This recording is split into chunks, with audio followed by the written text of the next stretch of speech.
Xin chào thầy, hôm nay mình tiếp tục tập luyện lại test phần đầu tiên đến rồi thứ tư.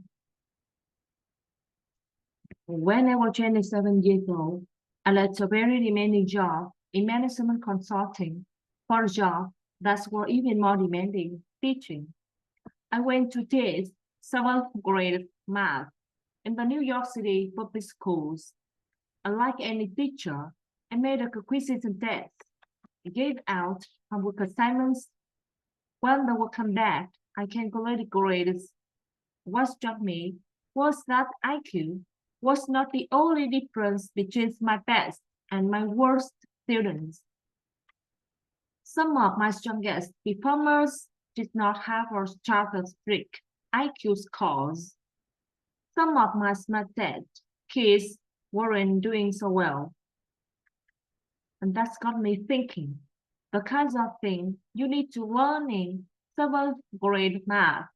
Sure, they are hard, ratios, decimals, the area of a parallelogram, but the concepts are not impossible, and I was firmly convinced that every one of my students could learn the material if they worked hard and long enough.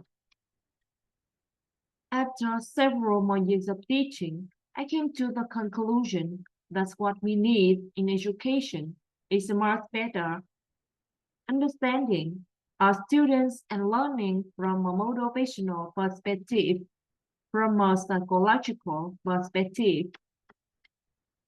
In education, the one thing we know how to measure best is IQ.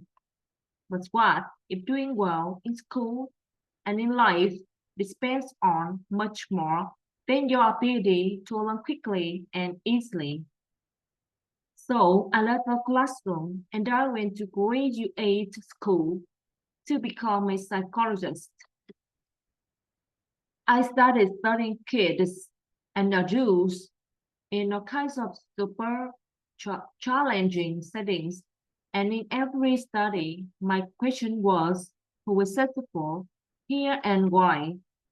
My research team and I went to West Point Military Academy.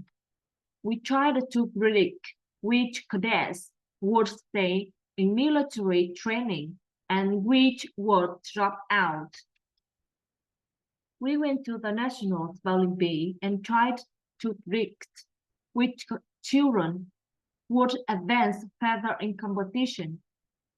We studied rookie teachers working in really tough neighborhoods, asking which teachers are still going to be here in teaching by the end of the school years, and of those who will be the most effective at improving learning outcomes for their students.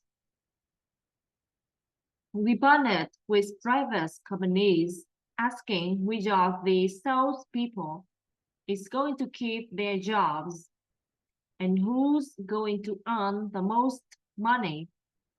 In all those very different contexts, one characteristic emerged as a significant predictor of success, and it wasn't social intelligence. It wasn't good looks, physical health, and it wasn't IQ. It was great passion and perseverance for very long-term goals. There is a having stamina. There is sticking with your future day in, day out, not just for the week, not just for the month, but for years, and working really hard to make that future a reality. Chris is living life like it's a marathon, not a sprint. A few years ago, I started studying grit in the Chicago public schools.